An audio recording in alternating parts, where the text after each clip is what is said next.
Bem-vindos a mais um Bookcast dos Anônimos. E aí, Bruno, como você está?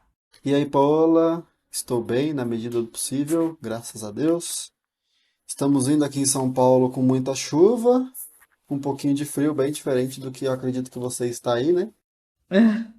Aqui é Brasil, verão 800 graus. Gente do Está do céu. jeito que você não gosta. Exatamente, tá no jeito que eu detesto. Uhul! Então, é bom porque o capítulo de hoje, o canto de hoje não é muito longo, então conseguiremos terminar rápido para você poder ir para a cara do ventilador. É, pra eu ir dar uma refrescada nos ânimos. Bom, falando de refrescar, do capítulo de hoje serviu até pra refrescar os ânimos, né? Um capítulo curto, onde você acabou de sair de uma matança temível e terrível, e agora a gente, bom, tá dando uma. Tipo quando você tá lutando boxe, que você leva um nocaute, mas sem ser nocaute, na verdade você só leva uma porrada. Nossa, hoje eu estou descrevendo as coisas com uma destreza que Deus que me perdoe. E, enfim, é interessante porque é só pra te dar uma arrefecida nos ânimos e falar assim, calma, você caiu, mas dá pra levantar e continuar, né não, Bruno? O refresco que apareceria aqui, eu diria que são as águas, né, Paola, que iriam derrubar a muralha ali num futuro próximo. Não a muralha dos troianos, neste caso, mas a muralha que os aqueus fizeram para proteger as suas naus da chusma de troianos que estavam tentando invadir ali e botar fogo nelas para que eles não tivessem mais como fugir e nem como pegar suas provisões e morressem por si mesmos, enquanto os troianos desfrutariam da sua forte muralha no seu país. É ou não é? Exatamente. Exatamente. Então nós já começamos assim, né, com aquele spoiler, né, mas é que o que a gente sempre diz, em livros não há spoilers. Então, Homero já nos diz o que seria, o que aconteceria ali num futuro próximo. Porque ele diz que enquanto o Heitor estivesse vivo e enquanto Aquiles estivesse encolerizado, aquela muralha estaria em pé. A muralha, neste caso, dos aqueus, mais uma vez ali na praia para proteger as naus. E também enquanto a cidade de Príamo não fosse saqueada. Porém, ele já dá spoiler, ó. Mas assim que a cidade de Príamo for saqueada, esta muralha veio abaixo. Por quê? Porque eles não deram as famosas hecatombes aos deuses, né? Eles não Exatamente. ofereceram as suas libações aos deuses, dando louvor a eles pela construção da muralha, como nós já vimos em episódios anteriores, quando a muralha foi erguida. E aqui ele lembra isso novamente. Nós lembramos lá em episódios anteriores do deus dos mares reclamando com Zeus que os humanos fizeram uma muralha magnífica, forte, e nem louvaram aos deuses por isso, que fariam com que eles esquecessem os deuses. Poseidon reclamando ali com os Zeus. Eles esquecerão que os deuses são maiores que eles se acharão muito grandes. Isso te lembra alguma coisa da Bíblia, Paula? Lembro. Água, torre. Lembra muito a Torre de Babel. Exatamente. Exatamente ali. Exatamente não, mas lembra bastante a Torre de Babel, Não, mas onde lembro os bastante a seres história. humanos Sim. querem ir ali. Neste caso, não foi deliberadamente contra os deuses, mas ali na Bíblia eles foram deliberadamente contra os deuses para não ter outro de livro. Ou se tivesse, que eles pudessem fugir. Mas desta vez, como na vez bíblica, Paola, também deu errado, não é verdade? Exatamente. Bom, e a gente vê aí na sucessão dos fatos que o Heitor tenta atravessar a vala com seus cavalos, né? Mas, bom, não dá muito lá tão certo, né, Bruno? Os cavalos dele não eram tão corajosos assim para atravessar as valas. Exato. Obviamente, Até o ponto que Polidamante, seu fiel escudeiro e amigo, né? Chega e fala assim, ô Heitor, esse negócio assim não vai dar certo não, cara. É melhor você ir a pé, viu? Vamos a pé? pois é, os cavalos ficaram com medo, eles olharam a vala ali e viram que ela tinha muitas estacas fincadas e que se Exato. eles não conseguissem, não tivessem sucesso no salto, só restaria a morte, tanto para ele quanto de repente para Heitor, né, Paulo? Exato. E Homero chega até a comentar, né, que era impossível os cavalos conseguirem Pularem. pular. Exato. De forma Ou seja, os cavalos hesitante. foram mais racionais do que Heitor nesse momento, não Exato. é? Né, parando pra pensar, eles foram muito mais espertos que Heitor, né? Eles falaram assim, ô cara, isso aqui não dá pra gente não. E Heitor insiste, né? Ele fala, não, vamos, cavalo, gente, pelo amor de Deus, não vou a pé não. A pé a gente não vai ter sucesso, não lograremos, né não? Ele fica tentando e não tem jeito. Mas aí tem sempre um conselho sábio de seus amigos, como temos nos aqueus, os troianos também têm. E é bem interessante, porque este conselho de Polidamante, ele ouve, diz que é um bom conselho, e engraçado que Polidamante, quando vai falar para Heitor, no começo ele fala, Heitor, sempre me repreendes nas assembleias, embora eu diga coisas justas, visto que não fica bem que alguém do povo te contradiga. E, enfim, aí ele dá o conselho, vamos a pé, deixe os carros aqui, e assim nós conseguiremos ir a pé. Nós aqui somos menores que os cavalos, conseguiremos desviar das estacas e passar aqui por esta vala e chegar ao outro lado, que é o nosso objetivo. E Heitor assenta ao conselho de Polidamante, e eles vão a pé, eles e seus seguidores. Mas ainda tivemos um ali, né, Paola, que não queria deixar seus cavalos de jeito nenhum, não queria deixar a segurança da sua carruagem, não é verdade? Exato. A preguiça da sua carruagem. O É, querido do Asi, né? Ele falou assim, cara, vocês são muito piá, né? Vamos pegar aí uma outra rota que dá pra ir a cavalo e entrar lá de qualquer jeito, né? Bom, e assim ele faz. E assim ele o faz. Ele pega outra rota com os cavalos, ele chega num portão e ele dá de cara com Polípetes e Leonteu, né, Bruno? exatamente. Eu diria até que ele foi tentar ser racional, porque é uma segurança maior. Você está nos cavalos contra os homens a pé, você pode os Com certeza. atropelar. Exato, você pode atropelar, você tem a possibilidade de calcular a lança de cima, né? Ou seja, você vai lançar alguém, Sim. você vai tentar matar alguém, você consegue ver de cima. É o que nós vemos na formação, o Flávio explicando, se eu não me engano, na aula 8 talvez, onde ele fala sobre a guerra, como que é uma batalha. E ele fala que sempre que alguém está de cima tem vantagem, e é nítido isso, né? Ou seja, além do mais, a força com que você consegue atingir, consegue infligir é maior vindo de cima para baixo, né? Exato. Não, e é engraçado que a gente vê isso também na natureza, né? Porque alguns não, né? Os animais, quando eles vão enfrentar os outros, eles sempre se colocam na postura de, como é que chama? De Postura altivez, ereta, né? né?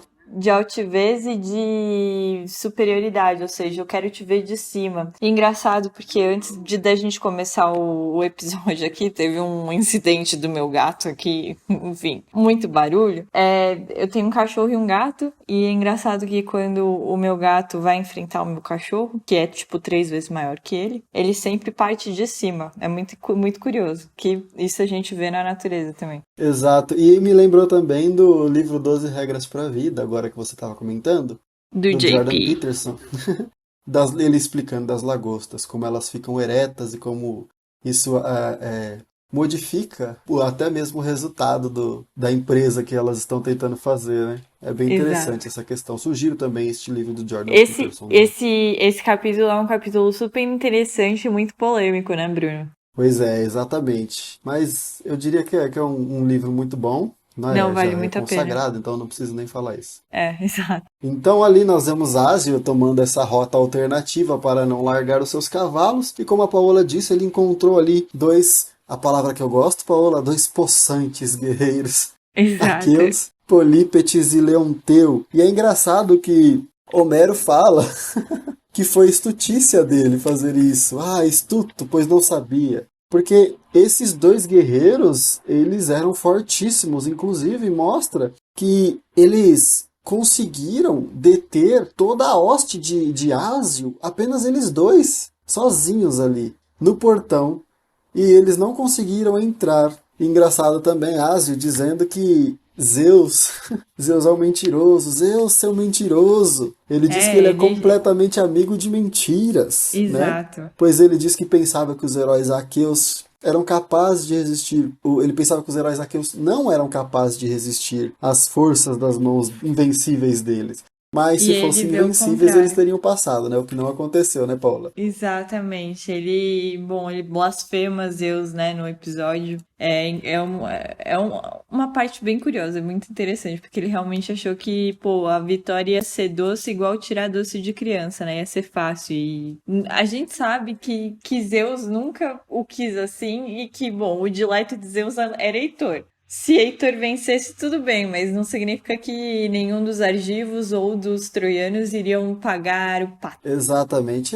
A própria Troia é a cidade favorita de Zeus, como ele já disse. Exato.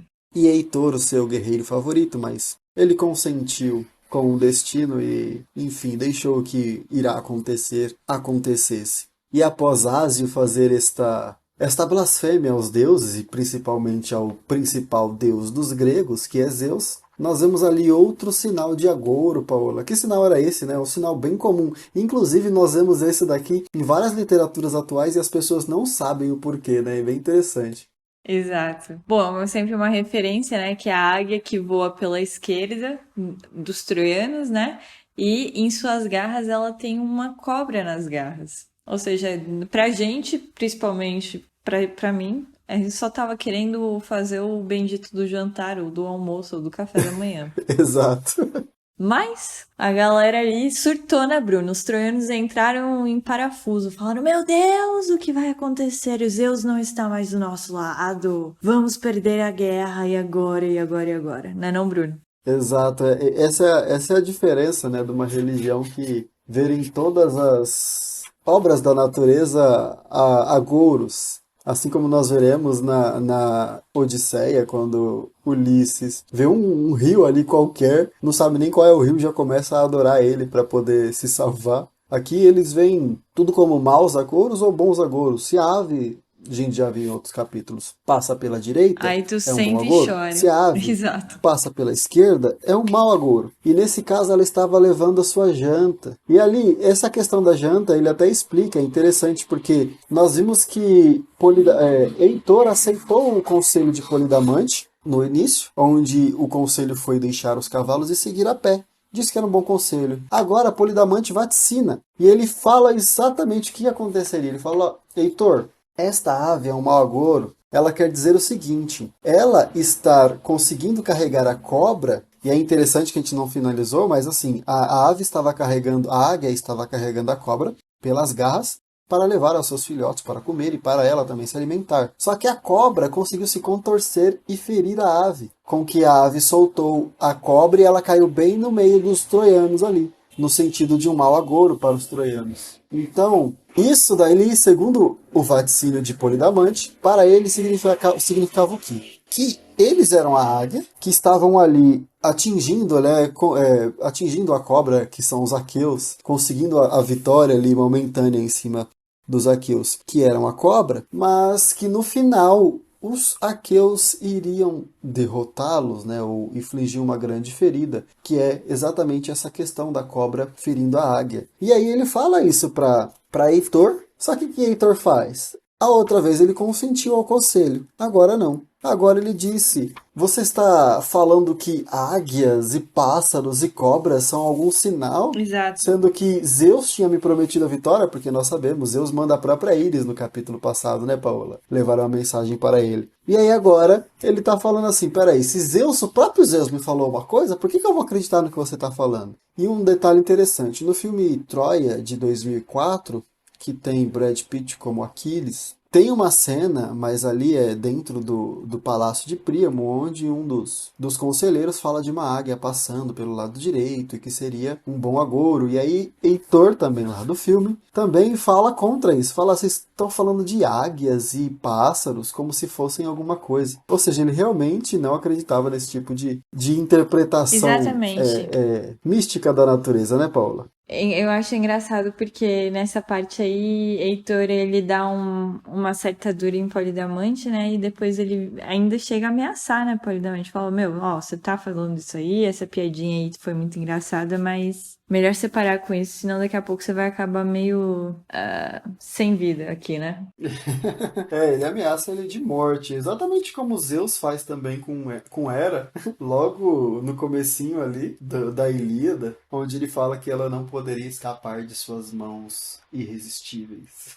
Aqui Heitor fala a mesma coisa, ele olha fitando o Polidamante com o sobressanho carregado, né, o sobrolho carregado, como diz Eu adoro essa expressão, sobrolho carregado. Frederico Lourenço.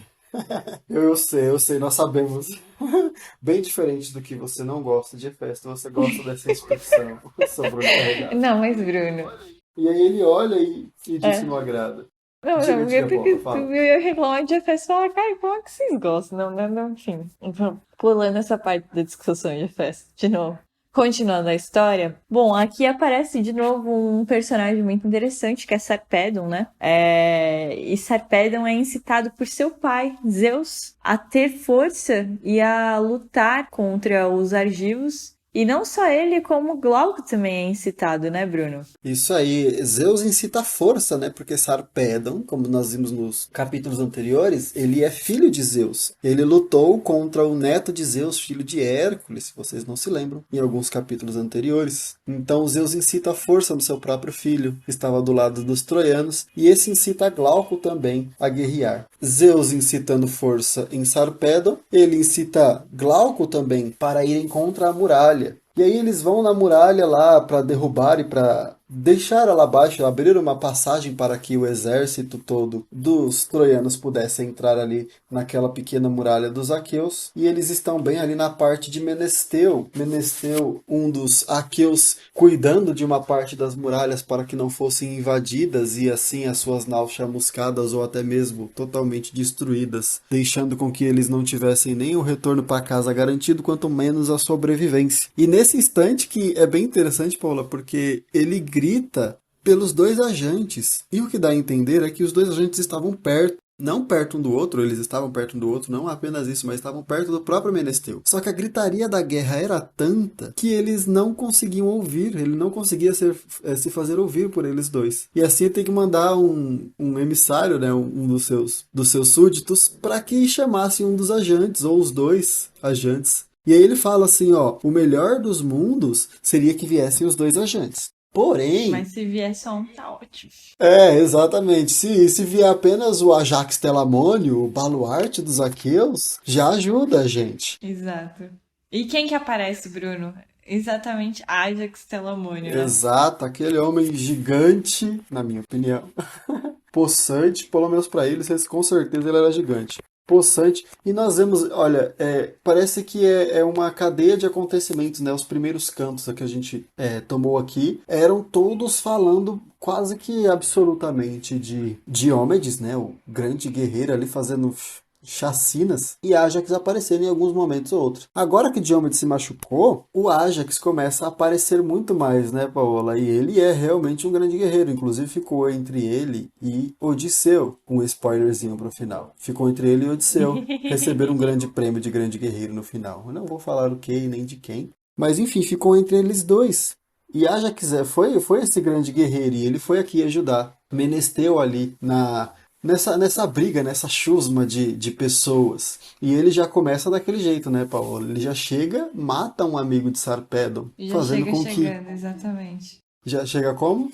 Já chega chegando. Exato. Chega como o Ajax sempre fica, né? E aí ele mata Glaucon, um amigo de Sarpedon. E aí essa questão, essa coisa da guerra aqui, que tem que ficar claro. Aqui diz assim, ó, eu vou ler exatamente como que tá. Mas a Sarpedon sobreveio o desgosto pela partida de Glaucon, assim que dela se apercebeu.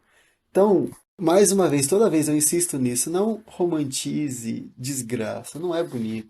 Não é aquele joguinho do videogame que você tá achando legal, que tem respawn ali, que você revive. Não tem nada disso aqui. É só tristeza e dor. Exatamente assim como você está ouvindo. E aí eles acabam lutando, mas como Sarpedon é filho de Zeus, se não fosse isso, Paulo, eu acho que ele teria morrido. O que você acha? Você acha que ele venceria Ajax? Não, eu acho que ele também ia ter padecido, né? Nessa parte aí.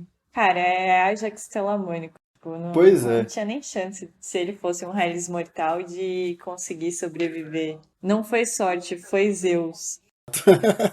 com certeza foi Zeus nesse caso.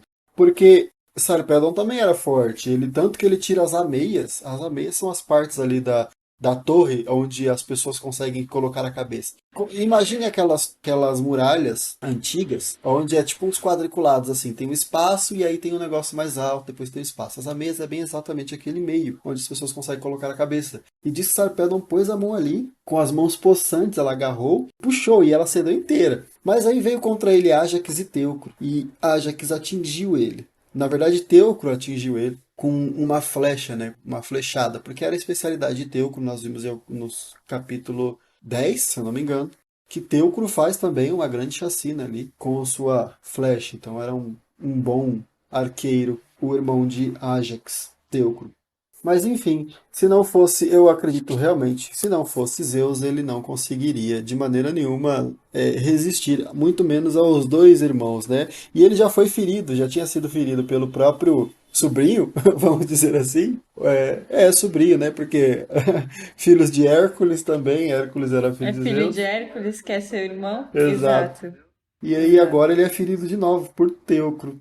E ainda sobrevive. Esse daqui é um pouquinho sortudo, né, Paula? É, digamos assim, um pouquinho bastante.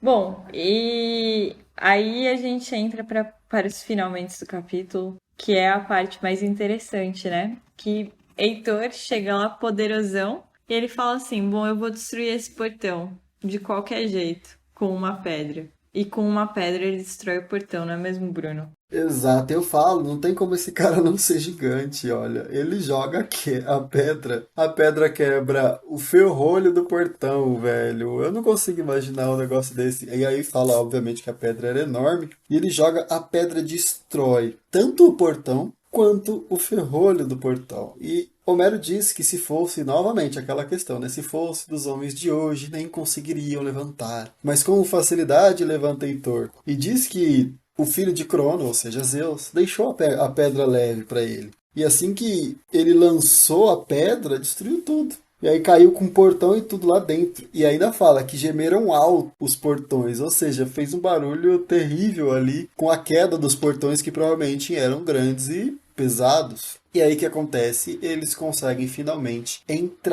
adentrar ali na muralha e começar uma chacina maior ainda.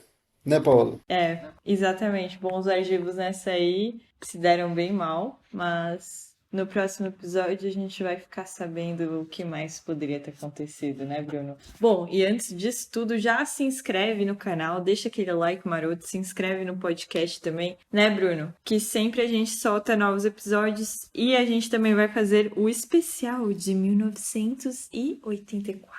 Exatamente. E o livro da época, eu diria. Tem frutas da época, este é o livro da época. O livro Queridinho da época do que nós século estamos XXI. aqui vivendo. Muitas pessoas pedindo para que fizéssemos sobre 1984 e faremos aqui em algumas partes. Então não perca os próximos cantos de Ilíada e Odisseia. Tentaremos ser breves, como fomos neste daqui, mas tudo depende do canto, se tem muitos detalhes, se tem poucos detalhes interessantes para comentarmos. E é isso aí. Considerações finais, Paola? Nenhuma em você, Bruno. Não, aqui é tranquilo, um canto rápido, porque são poucas páginas, são apenas situações de guerra, não há diálogo realmente interessantes para que possamos falar. Então é isso aí, ficando por aqui e até a próxima. Ah, não é mais. Falou.